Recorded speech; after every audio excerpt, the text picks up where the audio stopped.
valuable golden tickets. I hope we can all keep it up. 3. Chapter 910, Return to China. Although it was a pity that there was nothing left of the dragonkin behind, Bai Zemin didn't really have many options. The creature was simply a monster, and in a different sense of the word. Bai Zemin had really tried everything except sealing the beast. However, if he sealed the dragonkin, it wouldn't exactly be killing it. Therefore, he had no choice but to use the only skill he had to put an end to it all. Wait, you used that skill to do that? Lilith looked at Bai Zemin, feeling a bit speechless. Bai Zemin shrugged in response. It wasn't like he had much of a choice, or did he? To end the life of the dragonkin, it was necessary to completely annihilate any trace of its existence, or else the creature could regenerate even from the ashes. Besides, it wasn't as if Bai Zemin really hadn't left behind some part of the dragonkin. Looking into his spatial storage pearl, Bai Zemin couldn't help but smile slightly. There were over 50 liters of dragonkin blood in there. It was definitely a high-level treasure that needed to be studied carefully now that he didn't have to worry about the beast coming back to life. After all, the records of the dragonkin were properly taken in. Bai Zemin suddenly looked up at the still chaotic sky and narrowed his eyes as he focused on a fixed point. That is. He extended his hand and made a grasping gesture. In his current condition, Bai Zemin was capable of many things thanks to the fact that his strength had surpassed some laws of the earth. It was not difficult for him to do something as simple as drawing objects to him using suction force. In fact, Bai Zemin could even hover in the air if he wanted to. Although it would not exactly be flying, walking was not a problem since by moving the muscles of his body he could generate something similar to invisible air steps under his feet. This was what he did back in Oblong World. Bai Zemin held on to the skill scroll but did not check the records of the item now, and instead put it directly into his storage ring. He had to check the records of the demigod grade treasure and the skill scroll he obtained after killing Demon Lord Argon as well, since even though it had been 2 months from when he obtained them, Bai Zemin had been unconscious for all that time, and when his eyes opened too many things had happened that didn't even give him a moment of peace. Hey, that skill scroll. I'll keep it. Bai Zemin interrupted Eleonora before she could finish her words. He turned and looked at her casually. You guys couldn't kill the dragonkin, I did it. You and I aren't a group or friends, are we? Eleonora knew that Bai Zemin was right, but she didn't want to give up easily. Not when the skill scroll of such a terrifying monster most likely contained a powerful skill. That may be the case, but that monster was on American land, she said without much conviction. Bai Zemin looked at her emotionlessly for a few seconds before speaking his true feelings. Childish and impertinent brat. Eleonora began to tremble all over, and her face turned red with anger and embarrassment. What did you say? Bai Zemin ignored her and instead looked at Angelo. So, can we go now? I'll need a helicopter to get back to my country. Oh, and don't forget to raise the space barrier. Angelo looked at Eleonora, not knowing whether to laugh or cry when he saw her looking at Bai Zemin with her eyes wide open, as if she wanted to devour him with her gaze. Although he didn't feel good about losing the skill scroll either, life had taught him that on many occasions it was better to move back a square in order to in the future move forward, or else there was a possibility that the game would end sooner than it should. I apologize for Eleonora's behavior, Bai Zemin. Angelo shook his head and said with a friendly smile, actually, she is quite mature for her age, she is only 19 after all. A lot has happened, this added to her talent and beauty. You get it. Angelo, why would you apologize to him instead of me? Eleonora looked at him incredulously and gasped in indignation. I don't need you apologizing in my place to anyone, let alone someone so rude. This little girl really isn't afraid to play with fire. Lilith looked at Eleonora with a weird expression on her face. Although Bai Zemin's loss of rationality was about 1/5 of the 100%, and he wouldn't just casually become a bloodthirsty butcher, his mental state was far from being stable. If when he could communicate with his faction and were to learn that something worse than what was expected had happened, Eleonora would probably end up dying horribly because of her childish behavior. Rude, Bai Zemin looked at Eleonora, and a glint of disdain crossed his eyes for a second before he moved on to ignore her again. Even the words Angelo had just said made no sense to Bai Zemin. He knew women younger than Eleonora who were way more mature despite having been through some really horrible things ever since the apocalypse broke out. He turned and walked toward the 2 girls waiting in the distance. Angelo quickly shouted from behind, Hey, Bai Zemin. The barrier was destroyed by your attack before, so now you can teleport or communicate with your faction at will. Bai Zemin's footsteps stopped when he heard this. He gently rubbed the ring of commander on his right hand, and a glint of hesitation flashed in his eyes before he resumed his steps towards Kali and Alicia. Eleonora's anger slowly began to fade, as she saw the slight movement from the other party and finally sighed. Forget it, I'm not bothering with this kid, she muttered before going to look for her claymore that had been sent flying somewhere by the dragonkin during the battle. Did I keep you waiting? Bai Zemin asked as he stood in front of Kali. She simply shook her head slightly and stayed silent. Bai Zemin smiled slightly and put Kali back on his back before putting the wheelchair in storage. Alicia watched his every move carefully. The way she looked at Bai Zemin had completely changed now. After all, he had just completely overwhelmed the most terrifying beast she had ever seen in her life, and quite possibly one of the strongest in existence. Weirdly, however, the fear she was beginning to feel for him disappeared as she saw him smiling and caring for the unhealthy-looking girl. That little girl is lucky to have you. I'm glad you're taking care of her, whatever your relationship with her is. With her physical condition, it would be hard to survive in this world, but with you by her side, there should be no problem, she said as Bai Zemin turned to look at her. Bai Zemin let Kali settle on his back, and as he looked at Alicia, he said calmly, The lucky one is me for having her next to me. He wasn't lying, except that Alicia didn't know it. It was at that moment that the sound of helicopter rotor blades could be heard from the distance, along with the engine of what seemed to be hundreds of vehicles. Bai Zemin raised his head just in time to see two F-35 Lightning II flying over the battlefield, except that these planes could no longer break the sound barrier like they used to before the Earth evolved. He couldn't help but wonder if his faction had managed to capture some equivalent fighters during this time, and at the thought of this, he again rubbed the ring with which he could communicate with Sky Destroyer. Bai Zemin tried to suppress the fear he felt, and instead asked Alicia a question. "What do you plan to do now?" The wind whipped wildly, and the noise grew louder as more and more vehicles began to approach. The helicopter rotor blades caused Alicia to have to use one hand to adjust her hair a bit as she looked in amazement at the huge human army. A glint of hope flashed in her honey-colored eyes as she said in a serious voice, "I will return for my people. Now that the path to society is open, I think it's time for us to leave the forest." "I see." Bai Zemin nodded without being too surprised. Alicia's choice was only natural after all. After hesitating for a moment, he advised, "Alicia, don't get your hopes up too high. The society you have known already does not exist. We humans now live enclosed within great walls while fighting against the other races." She looked at him, and for the first time Bai Zemin saw her smiling. "I'm aware of that, don't worry." After a slight pause, she added, "Thank you for everything, Bai Zemin. We only met about an hour ago, but you have helped my people and me a lot." Bai Zemin shook his head, as if to tell her that there was nothing to thank him for, before turning to walk toward the army. "Good luck in your life, Alicia. I'll ask Angelo to leave some troops behind to wait for you. You just go for your people and don't worry too much." Alicia looked at his back for a few seconds before thanking him again, and finally turning around to rush off into the forest for her people. ////. Sitting in a helicopter belonging to the United States of America faction Artemis class, Bai Zemin had no time to think or wonder at the comforts or the high technology of the massive machine. He was currently flying over the Atlantic Ocean in a northerly direction. That's right, Bai Zemin was heading home. Angelo kept his word and did not antagonize Bai Zemin after the battle against the Dragonkin was over. In fact, except for a handful of captains, no one treated Bai Zemin in a hostile manner despite the clear wariness with which everyone eyed him. It had been approximately 3 hours since the Dragonkin was killed, and for 2 of those 3 hours, Bai Zemin had been waiting with Kali. This was because Angelo told him that he needed a few hours to organize some things. As for the reason, well, neither Angelo nor anyone else in his faction would be willing to give Bai Zemin an Artemis-class helicopter, and since this was the only helicopter capable of flying the skies safely, there were not many options. At that moment, Bai Zemin asked Angelo if he was not afraid that he would kill them all after arriving in China. But Angelo for some reason seemed to be quite confident in Bai Zemin's character, as his reply managed to surprise Bai Zemin quite a bit. "I know that our two countries did not get along well during the past years, but I believe that you and I can change that. Even if we can't be friends, being allies doesn't sound so bad, right? Our world is already the way it is, and our race is one step short of being annihilated.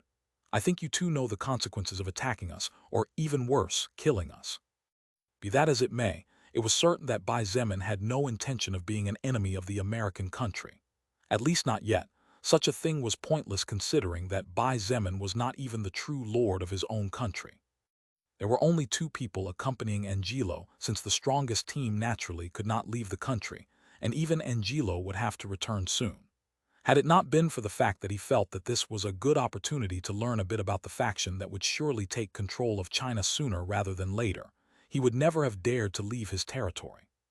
Among the people who accompanied him, one of them was Dylan, whom Bai Zemin did not know. As for the other person, Angelo had tried to leave the small but curvaceous Eleonora, but she really was unavoidable as she somehow sneaked into the helicopter and was only caught after almost an hour of flight.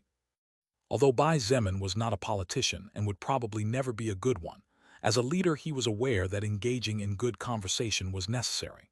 However, his mood was too bad to think of such a thing, and his heart trembled with fear every time he caressed the ring of the commander.